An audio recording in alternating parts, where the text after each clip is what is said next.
Assalamualaikum warahmatullahi wabarakatuh. Halo Tribuners, senang sekali saya Clara Amanda bisa kembali lagi berjumpa dan menyapa Tribuners di luar sana dalam program Ruang Psikologi. Nah, kali ini nih Tribuners, kita kembali lagi akan membahas seputar dunia psikologi dan kesehatan mental. Nah, pada hari ini kita bakal ngebahas tema terkait IPK, mengenal IPK gitu kan. Kemudian kita juga bakal mengenal apa sih itu psikolog klinis. Nah, pada tema kali ini akan dibahas lebih lanjut bersama Kak Rani. Nah, silakan Kak Rani bisa sapa Tribuners dulu. Halo Tribuners, saya Septiadi Safani, biasa dipanggil Rani. Saya seorang psikolog klinis yang saat ini tergabung dalam organisasi profesi Ikatan Psikolog Klinis Indonesia Wilayah Sumatera Barat, atau bisa kita singkat IPK. Oke. Jadi Tribuners, mungkin kita tahu IPK itu Ikatan Psikolog Klinis gitu kan Kak. Berarti isinya orang-orang klinis gitu ya kan. Nah, sebenarnya apa sih IPK itu lebih lanjut? Seperti apa sih psikolog klinis itu gitu kan Kak. Mungkin kita bahas pertama nih lebih ke psikolog klinis dulu kali Kak. Klinis dulu. Nah, iya. Psikolog klinis itu sebenarnya apa sih Kak gitu? Untuk psikolog klinis itu merupakan salah satu profesi yang saat ini sudah masuk ke dalam tenaga kesehatan gitu. Jadi psikolog klinis itu profesi yang yang bertugas atau memiliki peran itu khususnya dalam menangani tentunya permasalahan psikologi gitu. Tapi memang konteksnya berkaitan dengan klinis. Klinis itu seperti apa sih? Ya, seperti ada gangguan atau ketidaksesuaian atau misalnya permasalahan yang berkaitan dengan diri kita sendiri khususnya di area psikologi ya. Gitu. Nah, kalau misalkan itu kan tadi berkaitan klinis seperti penyakit gitu Kak. Kalau misalkan orang datang ke psikolog klinis tapi bahasanya pengen dia mau masuk kuliah gitu ataupun mau tahu minat bakatnya apa, itu bisa nggak tuh Kak? Sejauh ini memang kalau untuk di psikologi khususnya untuk psikolog sendiri itu memang ada pembagian ya gitu. Jadi mungkin Tribuners juga pernah dengar ada yang namanya psikolog klinis, psikolog pendidikan, psikolog organisasi, ada juga psikolog sosial. Masing-masing kita sebenarnya punya area tertentu ya untuk dibahas gitu. Kalau tadi ditanyakan kalau misalnya ada untuk perminatan atau untuk persiapan masuk perkuliahan atau pendidikan, itu memang areanya tidak sepenuhnya klinis ya gitu. Biasanya untuk hal tersebut kalau saya sendiri itu biasanya akan merujuk ke psikolog dan pendidikan. Tapi misalkan adanya suatu permasalahan nih, misalnya di sekolah ya untuk memasuki dunia perkuliahan atau sekolah itu kesulitan gitu untuk misalkan berpikir atau kesulitan untuk mengendalikan pikiran-pikiran negatif dan yang lain. Konsentrasi kali gitu ya untuk datang atau bahkan ditangani langsung oleh psikolog klinis. Jadi memang batasan-batasan ini untuk masyarakat saya rasa memang belum sepenuhnya paham gitu. Tapi memang itulah yang sekarang kami dari psikolog klinis sendiri dan mungkin untuk psikolog lainnya itu mulai sosialisasi ya gitu, bisa paham juga untuk masyarakat agar menemukan yaitu profesional yang benar-benar tepat sasaran gitu sesuai dengan permasalahannya.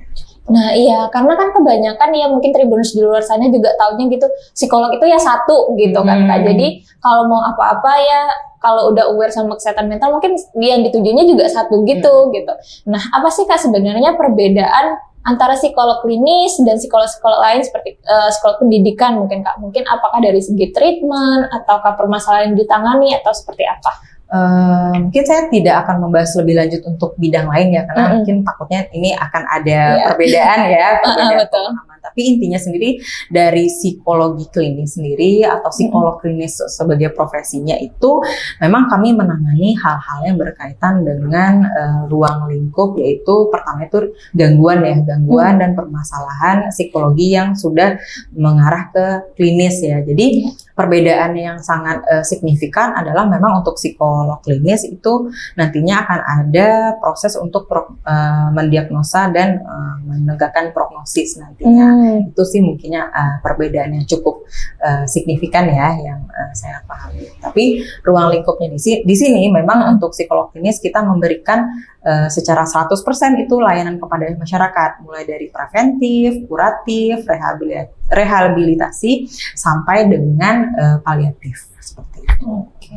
Berarti hampir sama kayak dokter juga ya Kak, ada diagnosisnya juga, terus menentukan berapa persen mungkin kesembuhannya itu. Tapi di bidang yang tadi psikologi ya, kondisi psikologi seseorang. Tapi untuk yang bidang psikolog lain, ini saya maksudnya kurang ini untuk berkomentar ya gitu, takutnya nanti salah, tapi kurang lebih untuk psikologi klinis kita biasanya memang settingnya tuh di bagian klinis atau gangguan gitu. Oke.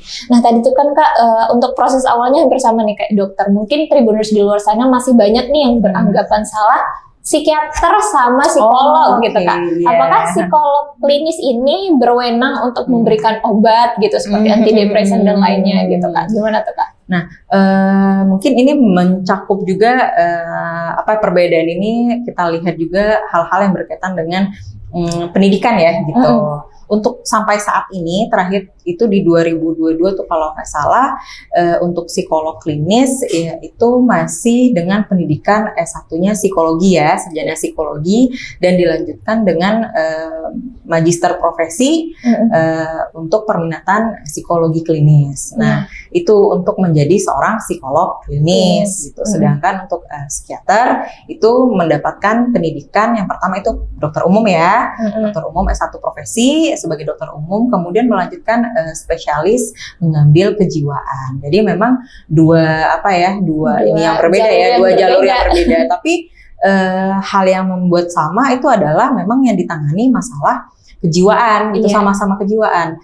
Dia begini, kalau misalnya untuk psikolog klinis kita akan melihat kondisi mereka memang dari mulai ibaratnya itu level paling bawah ya, kondisi-kondisi gangguannya sampai pada level yang paling mungkin lebih parah ya, bukan lebih parah ya, lebih intens gitu. Lebih intens ini bisa kita lihat apakah memang ada misalnya ada gangguan kejiwaan, gangguan psikotik atau gangguan-gangguan kejiwaan lainnya yang memang membutuhkan penanganan medis. Nah, disitulah biasanya kami kolaborasi juga dengan psikiater gitu. Jadi sebenarnya psikolog sama psikiater itu akan lebih baik kalau saling sebenarnya kerjasama gitu, kolaborasi gitu. Dan saat ini juga setahu saya juga psikiater banyak yang berminat juga sebenarnya untuk memperdalam berbagai keterampilan di psikologi klinis juga, seperti psikoterapis itu masih banyak juga sih sebenarnya gitu. Oke.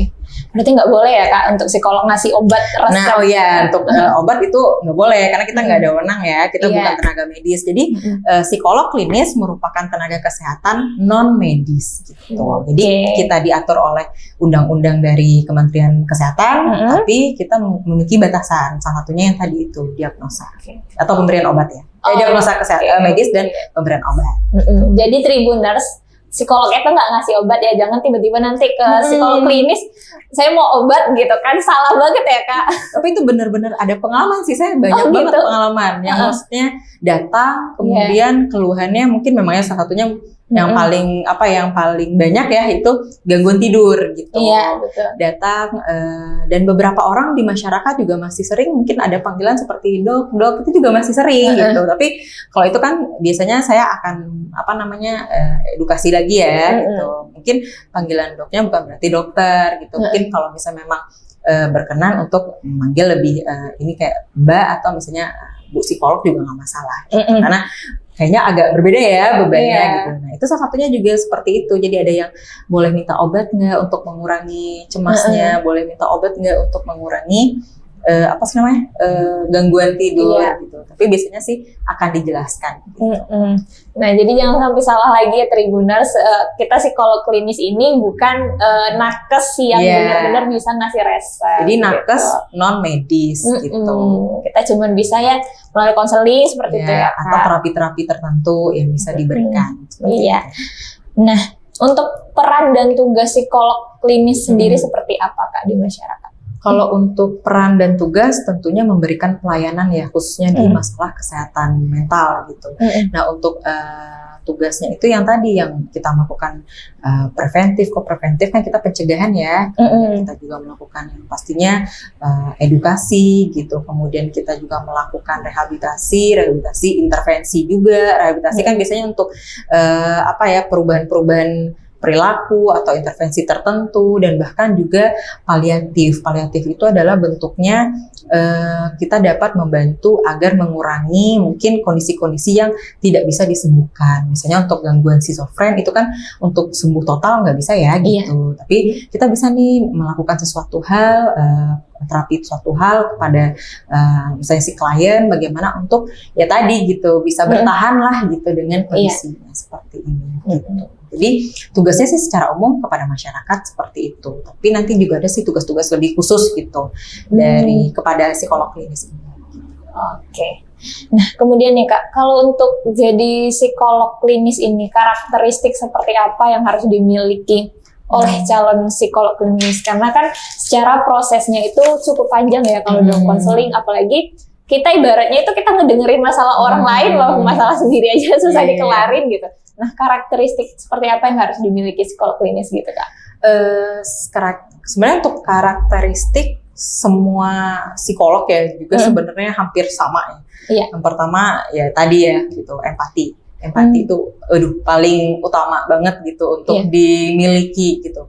Empati memang nggak semua orang bisa gitu memiliki, atau mungkin nggak semua orang bisa untuk secara utuh ya gitu mempraktekannya, karena cukup sulit ya untuk benar-benar memahami kondisi orang lain secara utuh gitu. Tapi mau nggak mau itu harus dipelajari, kemudian ditanamkan. Selain itu juga karakter penting adalah genuine itu. Genuine itu maksudnya ya memang kita apa adanya kita gitu. Jadi yang nggak dibuat-buat juga seorang psikolog klinis, oh yang paling baik atau yang enggak gitu. Memang kalau memang karakternya seperti itu, kita nggak setuju atau kita memang ada hal yang pengen disampaikan atau ya silahkan. Tapi kan ada cara-caranya ya, cara-cara penyampaian yang mana kita lihat tuh kondisi kliennya sendiri. Gitu.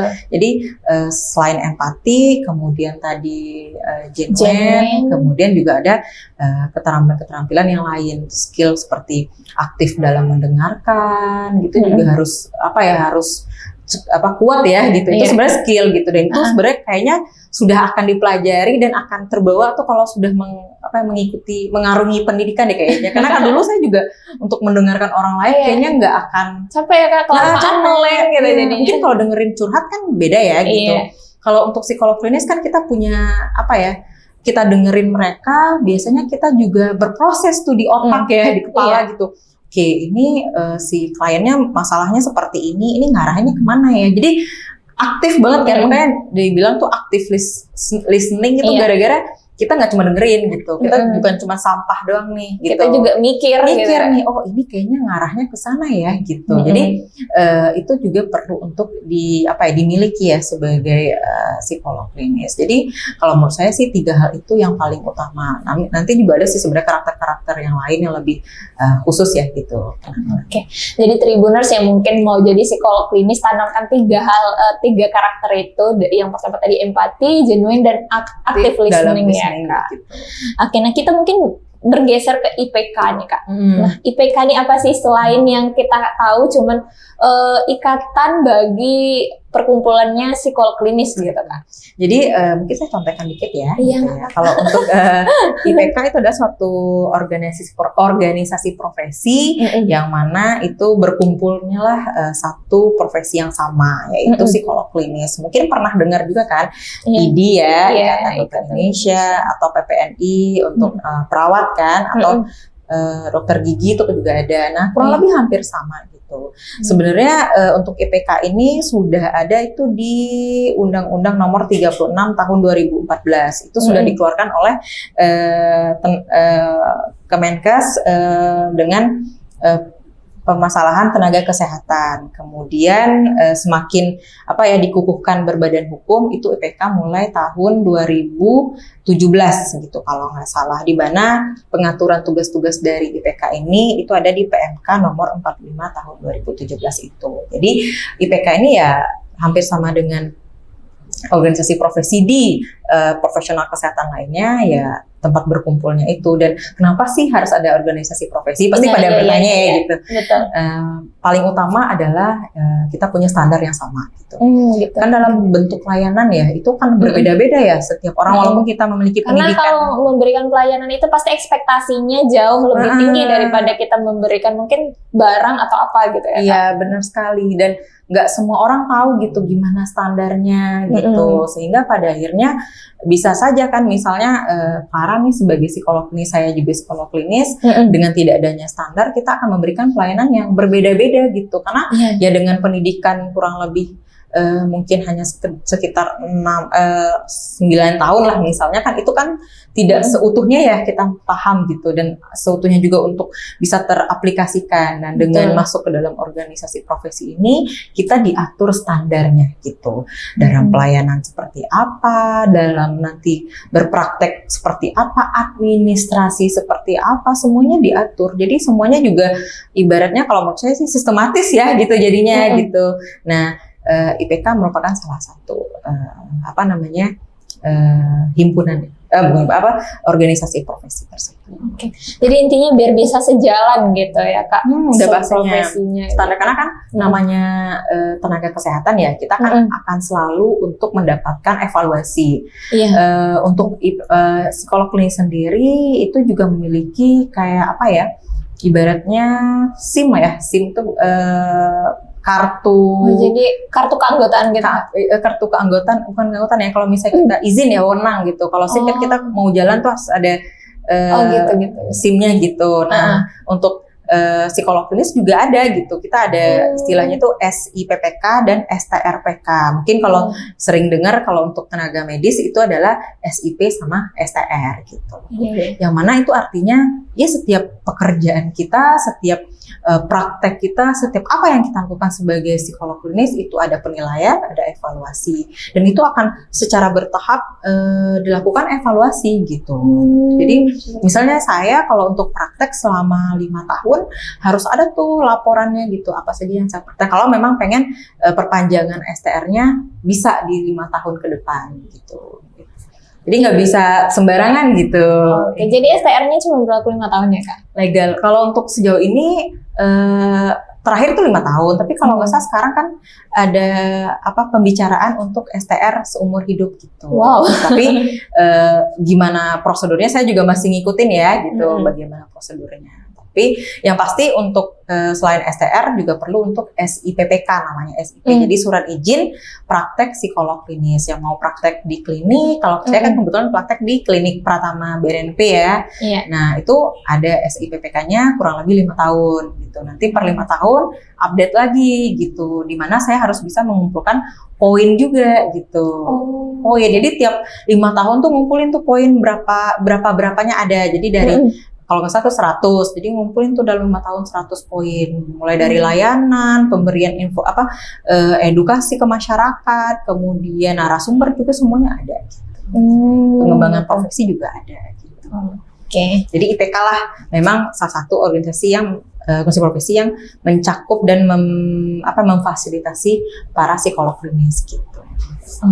Nah kalau untuk tugas dan perannya sendiri IPK ini seperti apa Kak? Kalau tugas IPK ya kurang lebih yaitu mengatur anggota ya gitu. Ibaratnya bagaimana anggota yang pertama bisa mengikuti administrasinya, bagaimana aturannya untuk mempertahankan yang tadi ya, misalnya kayak SIPPK-nya atau STRPK-nya masih ada, dalam layanannya juga jangan sampai ada malpraktek juga. Sebagai psikolog klinis juga ada loh malpraktek gitu. Jadi memang itu yang diawasi gitu oleh IPK. Selain itu juga membantu sebenarnya kepada para anggota agar bisa ya tadi gitu bisa butuh untuk mengurus STRPK atau SPPK dibantu kok dengan IPK. IPK juga sekarang melalui aplikasi. Jadi kita juga ada aplikasinya namanya SIMAK IPK. Jadi Sistem Informasi Manajemen Administrasi Keanggotaan.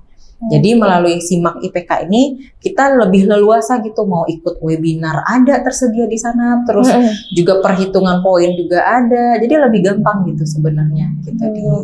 Berarti udah di-update semua di IPK sebenarnya sekarang udah makin canggih banget sih. Kalau saya aja kayak ngikutin, ini apalagi ya gitu, kayak tertarik nih gitu. masuk ya. Ya jadi mungkin bagi teman-teman yang sekarang Tribuners ya yang sekarang mungkin sedang mengikuti pendidikan psikologi klinis, atau yang mungkin baru lulus juga untuk psikologi klinis dengan jurusan psikologi klinis, mungkin ya boleh untuk bergabung ya, karena untuk bergabung juga tidak hanya sekedar pendaftaran ya gitu. Dalam proses bergabung dengan IPK untuk benar-benar menjadi anggota IPK nanti kita akan melalui pendaftaran, kemudian ada juga sumpah lagi sih sebenarnya, sumpah dan pengukuhan. Ada ujiannya nggak tuh Kak? Kalau ujian sejauh ini enggak ya gitu. Semoga nggak ada ya sampai ke depannya. Tapi kalau ujian memang bukan ujian ya, ada yang namanya kredensial. Biasanya per berapa tahun praktek kita ada tuh. Sebenarnya tujuannya bagus ya, untuk mengevaluasi lagi gitu. Iya, jadi misalnya saya nih udah praktek 5 atau 10 tahun, nanti akan boleh ikut uji kredensial untuk untuk lebih tahu kemampuan naik lagi ya gitu. Karena ada karirnya juga kan, itu dari psikolog pertama, kalau nggak salah tuh ada juga psikolog klinis pertama muda gitu juga ada tingkatan. Ada tingkatan kan senioritas bukan senioritas ya, sesuai pengalaman ya, setahu saya itu ada ininya. Dan bisa dikatakan seperti itu ya mengikuti ada itu namanya ujiannya gitu. Tapi saya mungkin teman-teman yang mungkin emang ada ya atau gimana, nah boleh yang bagi psikolog klinis nih yang mungkin jarang-jarang Tribuners yang termasuk psikolog klinis yang jarang-jarang buka SIMAK IPK, boleh dibaca lagi nih semua informasi di SIMAK. Udah lengkap ya semuanya di SIMAK IPK ya. SIMAK IPK. Ada nggak sih sebenarnya psikolog klinis yang tidak tergabung dalam IPK-nya? Setahu saya sih masih ada ya gitu. Karena balik lagi kan kalau untuk psikolog klinis, kalau memang sejauh ini kalau memang berniat untuk praktek memberikan pelayanan sebagai tenaga kesehatan psikolog klinis, ya mau nggak mau sih sebenarnya harus bergabung. Tapi kan banyak juga ya untuk psikolog klinis yang tidak berkarir sebagai praktisi layanan gitu ya, mungkin silakan aja gitu. Jadi nggak ada yang keharusan sih sebenarnya untuk bergabung. Yang harus itu kalau memang berpraktek itu aja. Misalnya nih praktek ya, karena gimana sih misalnya anggaplah mengendarai mobil tadi yang kayak bilang sih, mengendarai mobil tapi nggak punya SIM, gimana sih gitu. Nabrak lagi terus yang disalahin siapa dong gitu. Nah kalau misalnya kita bergabung dalam organisasi profesi ini kan sebenarnya salah satu itu adalah pelindung juga kan kita gitu. Kalau misalkan ada kasus apa-apa, karena namanya ditanganin kan jiwa ya. Fisik aja orang misalnya kalau salah-salah ngasih obat, misalnya dokter ya, atau suster perawat juga salah-salah dalam memberikan tindakan, itu kan ada ininya gitu. Ada dampaknya juga dan lain-lain gitu. Biasanya mereka pasti akan bukan dilindungi ya, dibantu gitu, diawasi oleh organisasi profesi mereka sendiri. Begitu juga psikolog klinis. Yang mana kesehatan jiwa manusia tuh kayak nggak kelihatan sebenarnya, kelihatan memang gitu. Tapi kalau sekalinya kita salah nih memberikan sesuatu, menginfokan sesuatu, mendiagnosa sesuatu, karena mungkin kita ya tadi ya yang tidak ada standarnya, kemudian ya berlandaskan hanya pengetahuan mungkin di waktu pendidikan saja gitu ya. Ya gitu, bisa jadi yang rugi kan masyarakat juga gitu. Padahal kita kan tujuannya untuk IPK sih kalau nggak salah tuh memang tujuan utamanya meningkatkan kesejahteraan mental masyarakat Indonesia. Oke. Nah berbicara meningkatkan kesejahteraan mental nih Kak, seberapa jauh sih peran IPK dalam mengedukasi agar masyarakat ini sadar akan kesehatan mental nih Kak? Sejauh ini memang kalau seberapa jauhnya maksudnya tidak ada persentase khusus ya gitu, apakah ini udah bagus banget atau bagaimana. Tapi kalau saya lihat juga ya sebagai salah satu anggota dari IPK Indonesia ini sendiri, IPK Indonesia sudah masuk ke dalam salah satu organisasi profesi yang memang dibawahi oleh Kemenkes, yang mana akan selalu diperhitungkan gitu dalam hal berkaitan dengan kesehatan jiwa untuk IPK sendiri. Jadi sekarang itu kalau misalnya ada hal-hal yang berkaitan dengan kesehatan jiwa, itu pasti akan selalu berdampingan gitu, bersinergi antara salah satunya dari IPK Indonesia ini gitu. Selain misalnya psikiater tadi ya, atau itu dokter spesialis kejiwaan, atau misalnya yang lainnya gitu. Jadi untuk perannya sendiri juga IPK Indonesia sudah merambah juga gitu ke pemerintahan gitu. Bahkan juga sekarang untuk layanan mungkin yang paling banyak tuh layanan online ya gitu. Benar. Salah satunya kalau saya kan kebetulan di Halodoc juga ya gitu. Dulu pertama kali join itu belum ada tuh kalau nggak salah kerjasama. Nah baru-baru ini kayaknya 1 tahun belakangan ini ada deh. Sudah mulai kerjasama dalam artian memang IPK menjadi salah satu organisasi yang akan mengawasi gitu psikolog-psikolog klinis yang berpraktek di layanan satunya Halodoc gitu online gitu. Seperti itu. Jadi kayak ada udah banyak nih perannya gitu. Salah satunya bahkan di online juga ada gitu. Oke.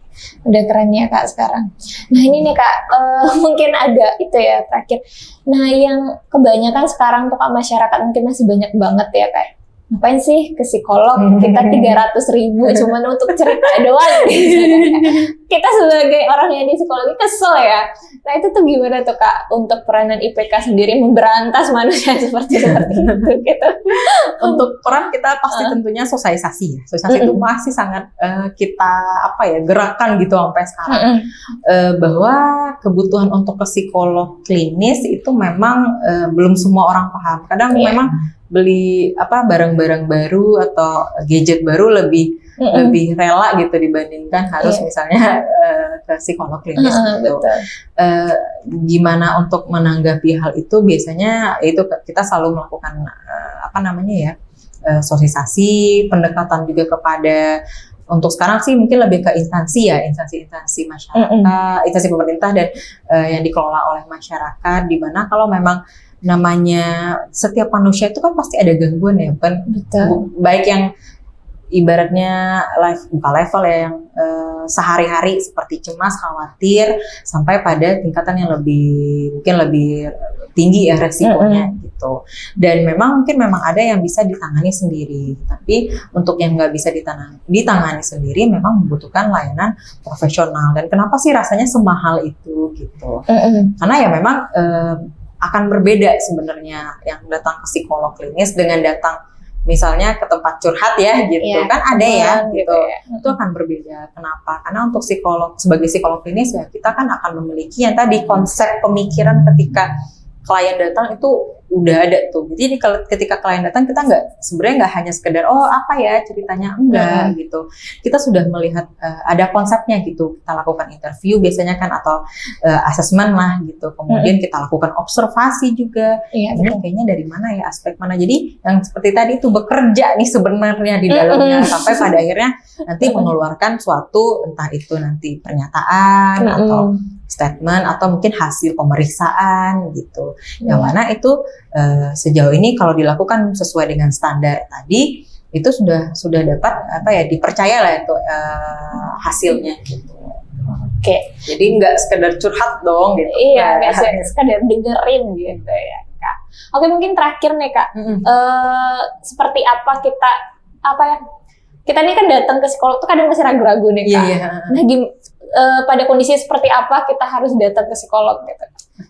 Datang ke psikolog khususnya psikolog klinis ya, khususnya itu untuk kondisi di mana memang ketika kita memiliki suatu permasalahan ya, kemudian permasalahan itu sudah kita coba untuk tangani, kita sudah coba untuk hadapi, kita bahkan minta bantuan dari orang sekitar juga, ternyata kok masih susah ya gitu untuk hilang atau misalnya masih malah memberatkan. Nah memberatkannya ini bisa dari diri kita sendiri secara mental, misalnya emosionalnya menjadi tidak stabil atau mulai terganggu secara misalnya pekerjaan atau sekolah atau kuliah udah mulai terganggu banget nih, atau bahkan di lingkungan sosial juga udah mulai tidak baik nih. Nah, kalau misalnya sudah beberapa aspek fungsi-fungsi yang tadi itu sudah tidak efektif lagi ya kerjanya, nah silakan gitu untuk datang ke psikolog klinis. Dan ketika datang ke psikolog klinis kita tuh nggak langsung diagnosa kok, nggak langsung ngasih lalala tuh enggak. Biasanya pasti akan ada pertanyaan lagi dan semua itu akan berbalik ke